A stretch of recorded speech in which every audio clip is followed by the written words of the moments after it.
empecé a tocar en mi pueblo, en San Fernando, Cádiz. Empecé a tocar en el conservatorio, saxofón, y al poco tiempo mis amigos tocaban flamenco, tenía familia que también tocaban flamenco. Total, que la vida me hizo que con 14, 15 años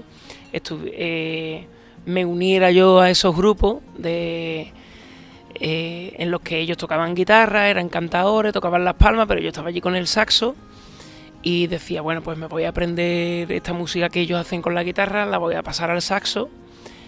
Y bueno, así empezó la historia del saxo con el flamenco. Más tarde llegaría el jazz, cuando me di cuenta que no bastaba solo con doblar lo que hacía la guitarra, sino que además yo quería improvisar. Y bueno, después del flamenco vino el jazz. Con 20 añitos me metí en el superior de jazz del País Vasco.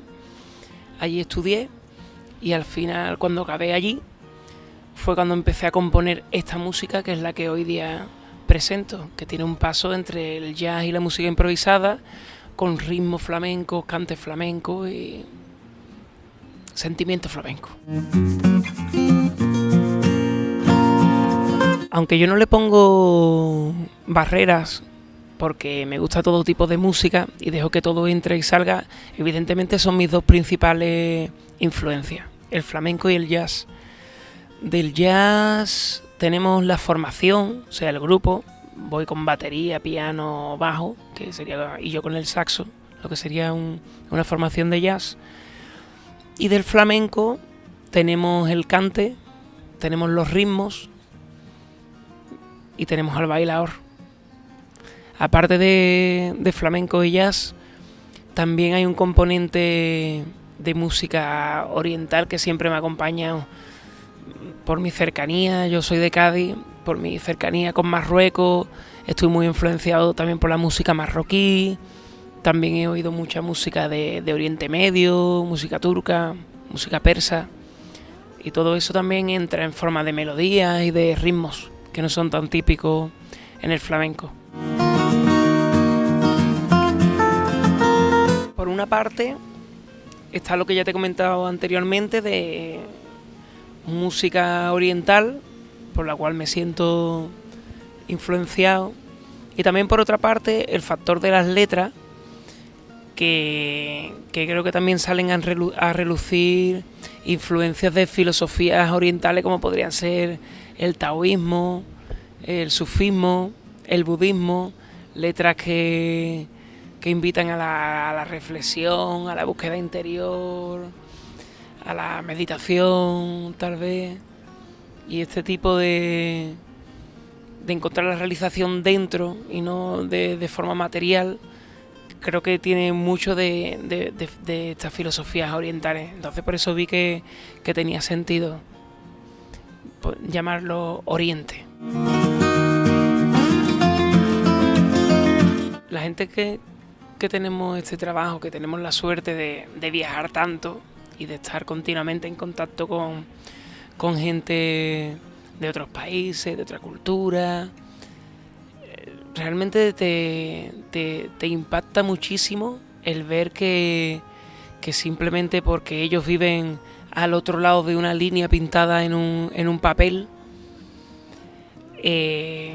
saber que tus hijos van a poder hacer prácticamente lo que ellos sientan, pero los que han nacido de aquí para allá, quizás su preocupación en toda su vida va a ser que no les falte un cachito de pan al día. Y viajando te das cuenta de que los mayores dramas que sufrimos la humanidad a nivel global están causados por culpa de las fronteras y de la separación que nos toma, que en vez de sentir que estamos todos en el mismo barco y que tendríamos que afrontar todos de manera unida los problemas que hoy nos acechan a todos, como son el hambre en el mundo, el medio ambiente, estamos destruyendo el planeta, esos son problemas reales. Seguimos todavía en una fase anterior, que es pelearnos entre nosotros, porque tú has nacido al otro lado de esta frontera, yo he nacido a este tal, yo merezco más privilegios que tú, o simplemente la distinción, esa necesidad de distinción Y a mí yo no... Me cuesta mucho empatizar con ese tipo de sentimientos, la gente que hace su identificación personal de la separación. Entonces yo, por eso me parece justo escribir una canción en esta causa, porque si al final yo no soy político, no tengo capacidad para cambiar las cosas, pero sí tengo capacidad para quizás sensibilizar a la gente en ciertos temas que igual no tienen latente. Pues si solo le cantara al amor y a que bien me lo paso con mis amigos, acabaría siendo muy pobre, acabaría estando vacío. Este año hemos hecho alrededor de 90 conciertos, pero el año pasado hicimos como 110, creo yo. Y entonces, claro, imagínate, eso es un concierto cada 3 días casi. Entonces, claro, la composición al final se convierte en un diario de a bordo. O sea, ideas que se te van ocurriendo, ideas que grabas en el móvil y cuando llegas a casa tiras del hilo. Y tienes que estar como muy, muy abierto a ideas que te van surgiendo, no dejarlas pasar, porque no existe un tiempo para la composición propiamente dicho, de me voy 2 meses a una casa y yo con mis instrumentos y allí voy a componer el disco. No ha existido eso. Entonces ha sido más bien recopilación de ideas, de eso, estar en viaje, estar en ensayos, surgen ideas, grabarlas con el móvil y luego en los huecos libres tirar del hilo y de la idea original sacar un tema. Evidentemente el hilo conductor del show son las distintas canciones de este disco, pero sí es verdad que gracias a la elasticidad que nos permite el jazz y también las partes flamencas, que tienen un componente de improvisación grande, nos permite que cada concierto sea un experimento creativo para nosotros. Y unos días empezamos un tema de una forma, otro día lo empezamos de otra, pero siempre vamos conectando mucho con la gente. Yo hablo mucho con el público, les voy contando el porqué de cada canción, de dónde surge la idea, para que no estén escuchando el concierto desde el juicio, desde la cabeza, sino que abran esta barrera y escuchen desde aquí, ¿no? Que se metan dentro del show y que ellos se sientan partícipes de lo que están pasando, ¿no? De esa improvisación, pues ellos forman parte y ese concierto que se está haciendo esa noche no se va a volver a repetir. Y así nos lo planteamos. En Alemania, por ejemplo, por el tipo de sitios al que hemos tocado, que eran festivales de jazz o sitios acostumbrados a escuchar este tipo de música, evidentemente ves que el público que está acostumbrado a escuchar jazz pues se sienta en su asiento y espera recibir, no está con esa actividad de otra persona que está acostumbrado a ver conciertos a lo mejor de pie y comentando con el de al lado, ¿no? Pero al final, lo que te comentaba antes de que mi labor un poco es intentar que todos entren en el trance. Entonces, al final veo que depende un poco de mí el arte que yo tenga en ese momento de saber desarmarlos, como digo yo, ¿no? De entrar, de que entren.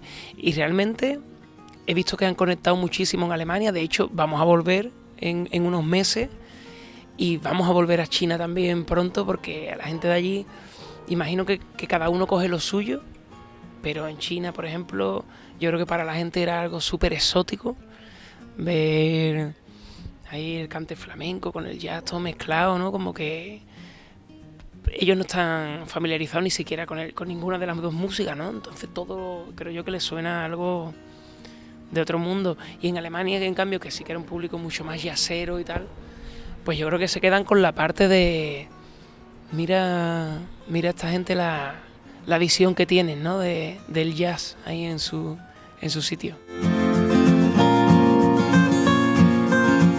No existe música tradicional en el mundo que no haya sufrido un proceso de cambio.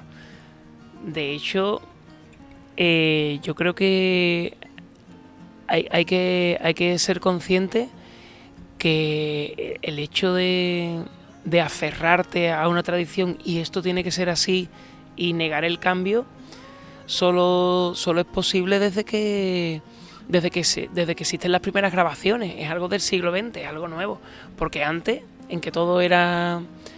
Te hablo de las músicas tradicionales, no de la música clásica, que sí que está escrita, pero las músicas tradicionales, por ejemplo el flamenco, mientras que no había grabaciones, alguien cantaba por seguirilla, se lo cantaba a su hijo, esa persona se moría, su hijo quizás lo escuchó 2 veces cantando por seguirilla, entonces él hizo su propia versión, y 3 generaciones más tarde ese cante seguramente que tendría que ver, en un porcentaje pequeño, creo yo, tendría algo que ver con lo que se cantaba 3 o 4 generaciones antes, porque evidentemente no había manera de contrastar, ¿no?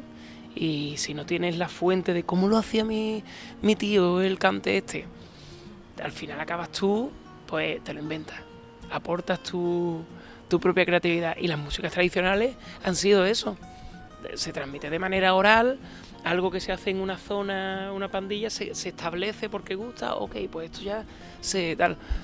Pero desde que un poco el siglo XX, que sirvió para grabarse todo eso, también han servido a todos los puristas de todas las músicas, ¿no? Para decir, no, esto no está bien, se hace así, ¿sabes? Entonces yo me quedo con la parte buena, porque yo soy súper aficionado al flamenco tradicional, entonces doy las gracias de tener esas grabaciones de principios de siglo, ver cómo se hacía, el sentimiento desde el que cantaban y tal. Pero sí que veo también que no hay que ponerle, como digo yo, no hay que ponerle valla al monte, ¿no? Sí, la música tiene que ser libre siempre. Ahora, primeros de año, vamos a Cuba, Costa Rica, Perú y Estados Unidos, que ya estuvimos el año pasado, y con muchas ganas de tocar con gente de esos sitios, de escuchar la música que ellos hacen. Y ya te digo, no es una decisión consciente el decir voy allí, me voy a fusionar con músicos de allí. Lo que te llega te queda, ¿sabes? Y todo lo que ves en un sitio que es auténtico te sirve como un pensamiento alegre, ¿no? Cuando estás componiendo es como, tío, ¿te acuerdas de aquel momento? Vamos a intentar hacer algo que transmita a la gente esa energía de aquel grupo que vi tocando en Perú o no sé qué. Voy a intentar hacer algo que transmita este mismo sentimiento. Venga, voy a componer alrededor de este... Pero sí, como que no lo hago de una manera intelectual así de voy a ir allí a fusionarme con gente de allí, no. Voy abierto a que pasen cosas. Cuando se entra por calle, por la bahía, se entra en el paraíso de la alegría, mare, mire usted, de la alegría. Cuando se entra por calle, por la bahía. Un saludo para toda la gente de Cámara Flash.